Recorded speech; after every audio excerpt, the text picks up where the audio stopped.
Halo Bapak Ibu, saudara-saudari sekalian. Bersama saya lagi Chandra Teja dari channel Kristen Ngakunya. Channel yang membahas kekristenan yang murni, terbebas dari klinik dan pemahaman yang melenceng. Bagi Anda yang belum subscribe channel saya, silakan subscribe channel saya.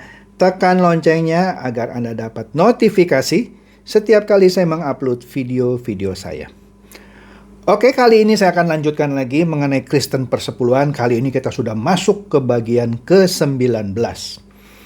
Tidak terasa ya, dan memang panjang ya.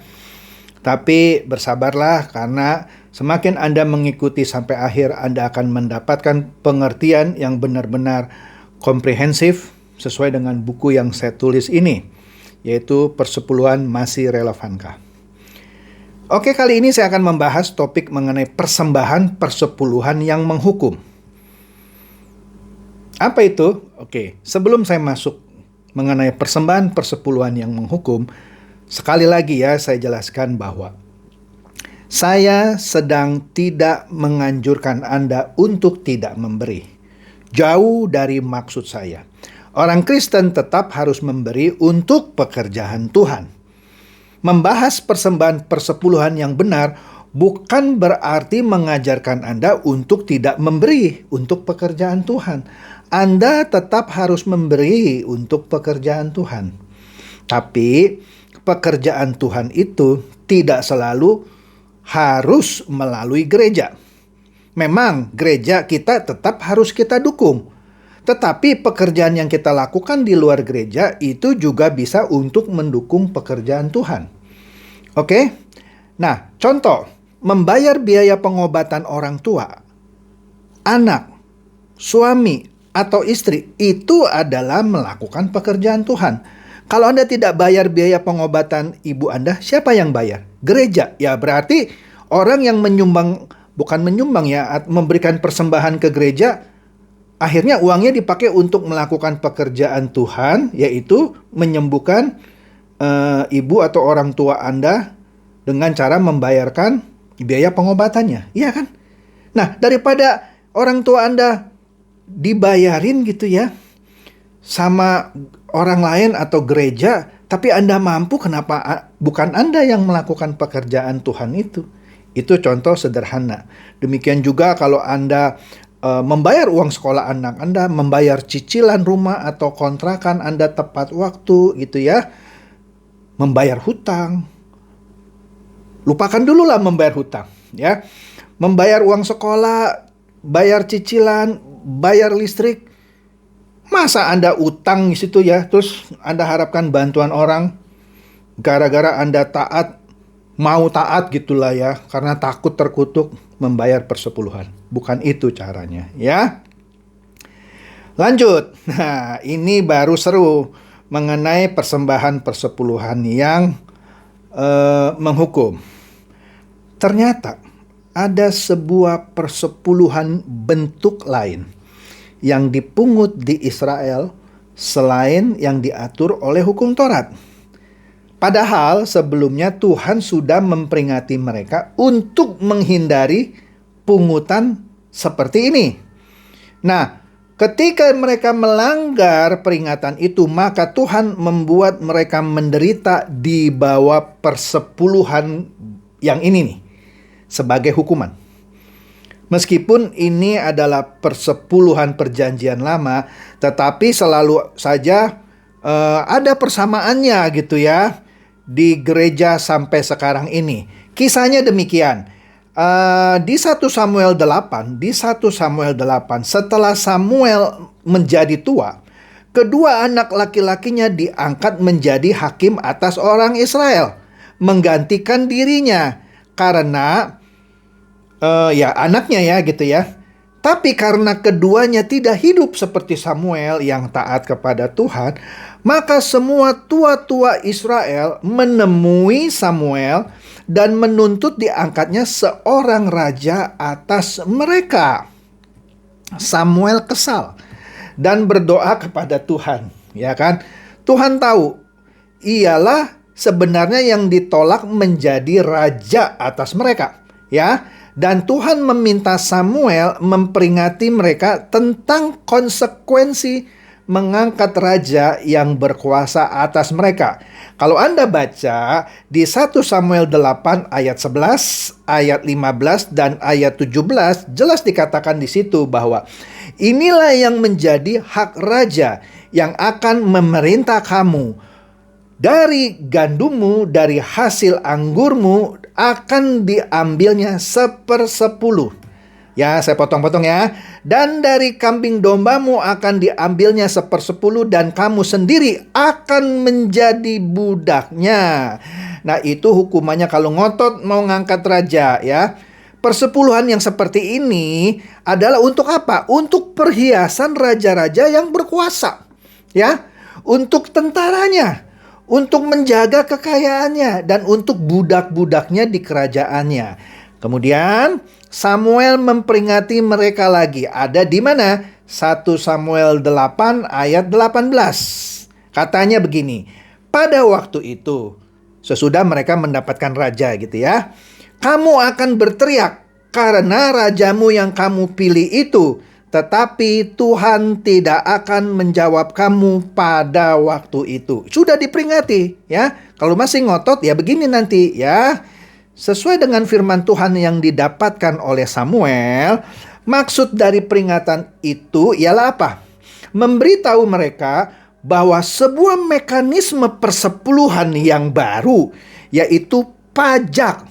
Sebut saja pajak gitu ya, akan diterapkan oleh raja jika mereka ngotot meminta seorang raja diangkat atas mereka. Dan sekali lagi, ketika seorang raja terpilih dan memerintah atas mereka, maka Tuhan tidak akan menjawab jeritan-jeritan mereka, antara lain kewajiban membayar persepuluhan atau pajak tadi, serta sanksi atau hukuman dari raja jika melalaikannya. Ya, Anda baca lagi lah 1 Samuel 8 ayat 19. Apa dikatakan di sini? Tetapi bangsa itu menolak mendengarkan perkataan Samuel.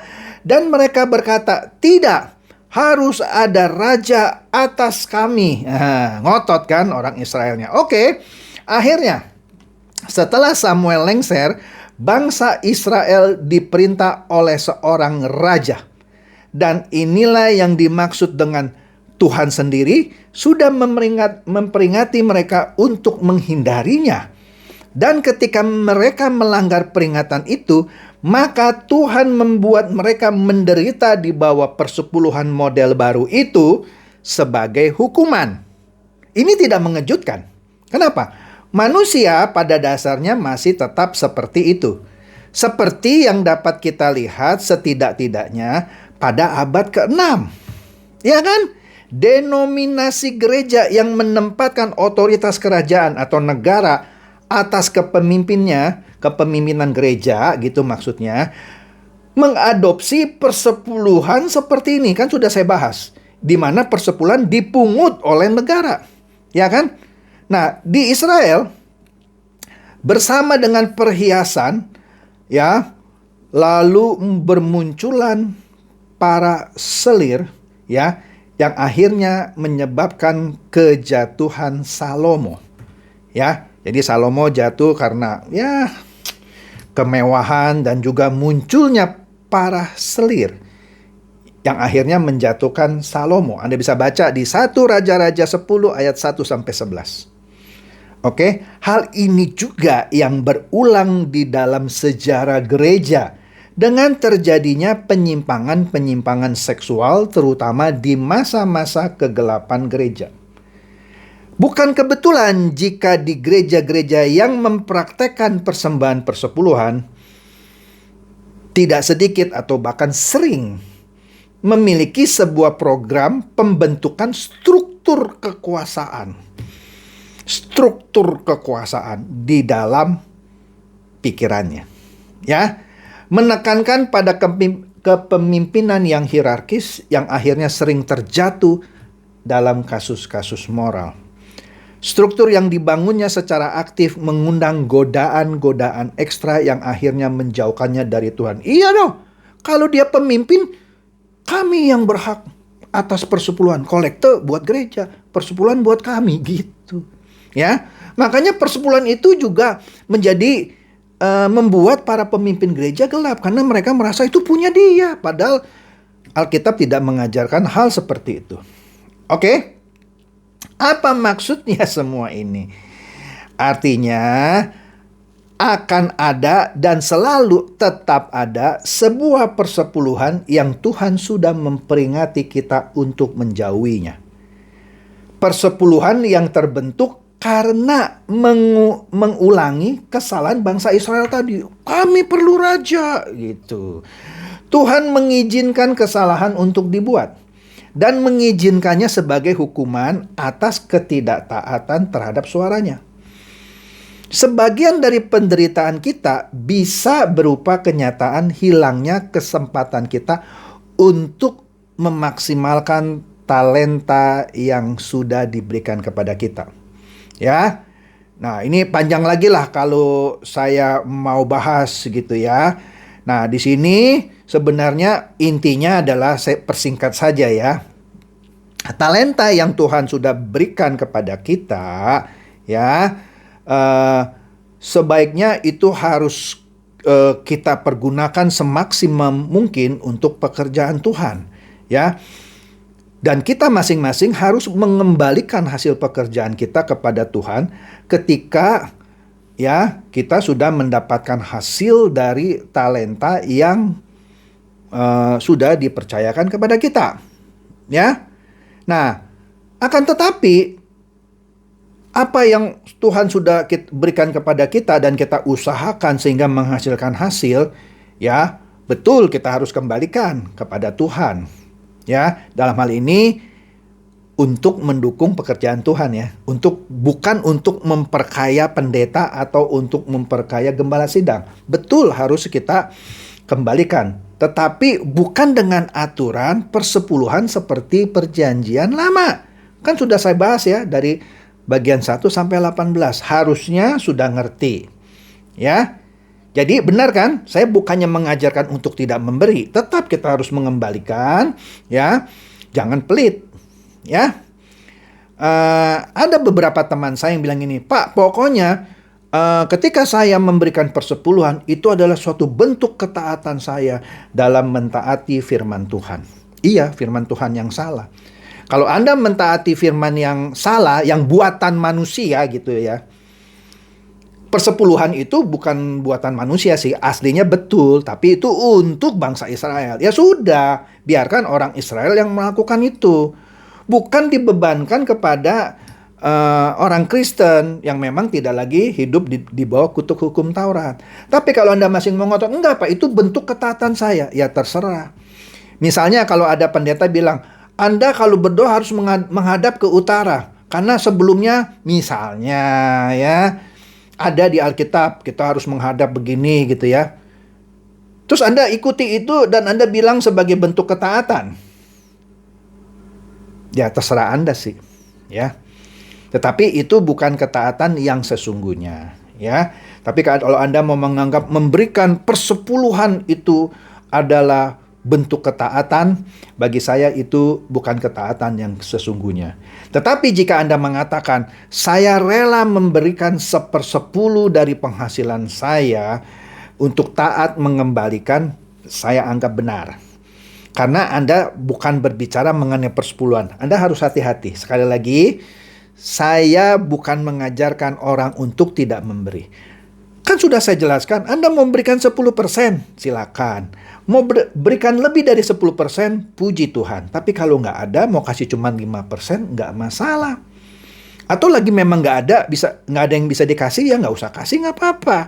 Ya, tapi jangan menghakimi orang yang tidak memberikan persepuluhan tidak taat terhadap firman Tuhan. Sedangkan Anda merasa taat melakukan firman Tuhan karena Anda memberikan persepuluhan. Padahal itu adalah bukan ketaatan yang sesungguhnya. Itu ketaatan atas suatu tanda kutip ancaman halus. Ya, yang bukan firman Tuhan untuk orang Kristen. Oke? Jadi itu saja. Semoga ini mencerahkan. Dan silakan share video saya ini kepada teman-teman, sahabat atau kerabat supaya mereka juga boleh tercerahkan. Shalom.